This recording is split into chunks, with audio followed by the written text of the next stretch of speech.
దేవునికి స్తోత్రం. ఈరోజు ప్రేమాస్వరూపుడకు దేవదేవుడైన యేసుక్రీస్తు ప్రభువారి యొక్క మహోన్నతమైన వాగ్దానం. నన్ను ప్రేమించి నా ఆజ్ఞలను గైకొని వారిని 1000 తరముల వరకు కరుణించువాడినై ఉన్నాను. నిర్గమాకాండం 20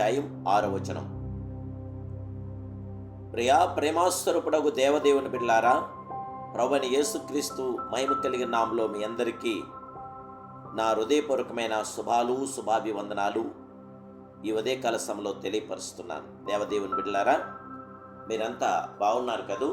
ప్రభు యొక్క కృప, కనికరము, ఆదరణ, సంరక్షణ నేడు మీతో, మీ కుటుంబ సభ్యులందరితో కూడా ఉండి దేవాది దేవుడు మీకు సంపూర్ణమైన జయము అనుగ్రహించి ఆయన కృపలో విస్తరింపజేసి మిమ్మలను ఫలింపచేయునుగాక. దేవుని బిడ్డలారా, దేవదేవుని మనం ప్రేమించే గనక దేవుడు తప్పకుండా మనలను కరుణించగల మహాదేవుడు. దేవుని ప్రేమించి మనం ప్రార్థించాలి.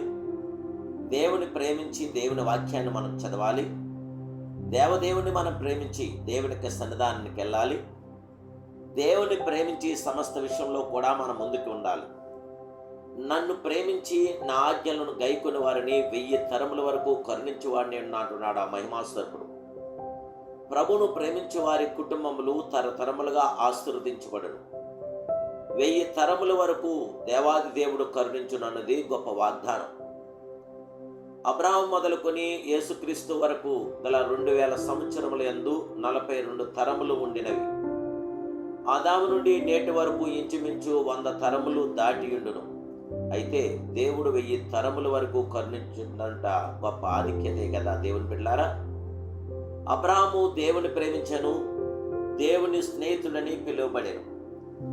అతని సంతతిని ఆకాశపు నక్షత్రం వలెను, సముద్ర తీరమందలి ఇస్కరేణుల వలెను ప్రభు ఆశీర్వదించాడు. నేడును అబ్రహాము సంతతి వారైన ఇశ్రాయేలు వంటి గొప్ప జ్ఞానం గలవారు లేరు.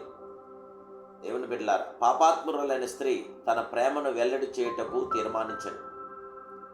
సీమోను అను కుష్ఠరోగి అంట క్రీస్తు భోజనం చేయుచుండగా ఆమె అత్తరబుడ్డిని పగులుగొట్టి క్రీస్తు పాదములకు రాసింది. తన కన్నీటితో తడిపింది, తల వెంట్రుకలతో తుడిసింది. ఆమె చేసిన ప్రతి క్రియ క్రీస్తు ఎడల గల ప్రేమను వెల్లడి చేసింది. అందువల్ల క్రీస్తు ఈమె విస్తారముగా ప్రేమించాను అని సాక్ష్యం ఇచ్చుచున్నాడు. దేవుని బిడ్డలారా, దేవుని ప్రేమిస్తున్నారా? దేవుని మీద ఎంత ప్రేమ మీరు చూపుతున్నారు? మీరు ప్రేమించుటలో వెనుకబడి ఉంటే క్రీస్తు మిమ్మను సమీపించి, నా పిల్లలారా మీరు నన్ను ప్రేమించున్నారా అని అడుగును. ఆనాడు పేతురును ముమ్మారు అడిగాడు. పేతురు దుఃఖపడాను. నిన్ను ప్రేమించున్నానని నీవే ఎరుగుదు అని జవాబిచ్చాడు. ఎఫెసీ సంఘం మొదట ప్రేమను వదిలివేసినప్పుడు ప్రభు దుఃఖించాడు. మొదట నీకుండిన ప్రేమను వదిలితేవని నేను నీ మీద తప్పు ఒకటి మోపవలసిన్నది అని అంటున్నాడు. దేవుని బిడ్డలారా, దేవుడు మనం ఎంత ప్రేమిస్తే అంత అద్భుతమైన కార్యం మనం పొందుతున్నాం. ఆయన అంటున్నాడు, నన్ను ప్రేమించే వారిని నేను ప్రేమిస్తున్నాను అంటున్నాడు. నన్ను ప్రేమించే వారిని ఆస్తికర్తలుగా చేస్తానంటున్నాడు ఆయన. దేవుని బిడ్డలారా, దేవుని ప్రేమించండి. ఒకప్పుడు నా సన్నిధి నీకు సంతోషంగా నుండెను, నా పాద సన్నిధానంలో నీవు స్తుతించి ఆనందించేదివి, ప్రేమ చేత ప్రేరేపింపబడిన సేవ చేసేదివి. ఇప్పుడు సమస్యలితవా? నీ మొదటి ప్రేమ ఏమైను? మొదట నీకుండిన ప్రార్థనా జీవితం ఏమైను? ఆది కాలమందుండిన ఆసక్తి ఏమైను అని అడుగుచున్నాడు మహిమాస్వరూపుడు. దేవుని బిడ్డలారా, నీ ప్రేమ తుదముట్టించాలి. కడవరకు నువ్వు ప్రభు మీద ప్రేమించి ప్రభు ఎడల కృతజ్ఞులవై విశ్వాస వీరులై ప్రభుతో మీరు కొనసాగండి. ఆ సర్వాధికారి అయిన దేవుడు మీ ఎడల ఎంతో కృపను కనికరమును దయచేసి ఆయన కృపలో మిమ్మల్ని విస్తరింపజేసి ఫలింపచేసి బలపరిచి స్థిరపరచగల మహాదేవుడు, ఆ దేవాదేవునికి శాశ్వతమైన కృప నేడు మీతో నిల్చుండుగాక. ప్రార్థన.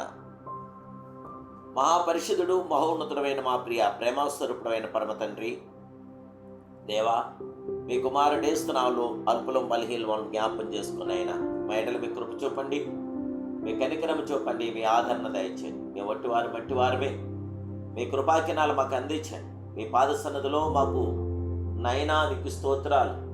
నైనా మీ పాద సన్నిధిలో మాకు విజయం దాయిచేయండి దేవా. మాకు జయమివ్వండి నాయన విలువైన దేవుడు, ఎడబాయిన దేవుడు. నేను సమస్యలను వారికి బలమిచ్చేవాడు, బలాభివృద్ధినిచ్చేవాడు నీవే కనుక మా జీవితాల్లో మీ యొక్క బలమును బలాభివృద్ధిని దయచేసి జయమిచ్చి ఆశీర్వదించండి, దీవులు దయచేయండి, ఆయుధారోగ్యాలు ప్రసాదించండి, కృపాక్షేమం దయచేసి శాంతి సమాధానంతో మీ పిల్లలు మమ్మల్ని అందరినీ నింపి దినచర్యంతా నీ కొరకు ఆయుధపరిశుద్ధ వరకు బలపరిచేయమని యేసుక్రీస్తు ప్రభు శక్తివంత నామములో ప్రార్థిస్తున్నాను కన్న తండ్రి. ఆమేన్, ఆమేన్, ఆమేన్. May God bless you.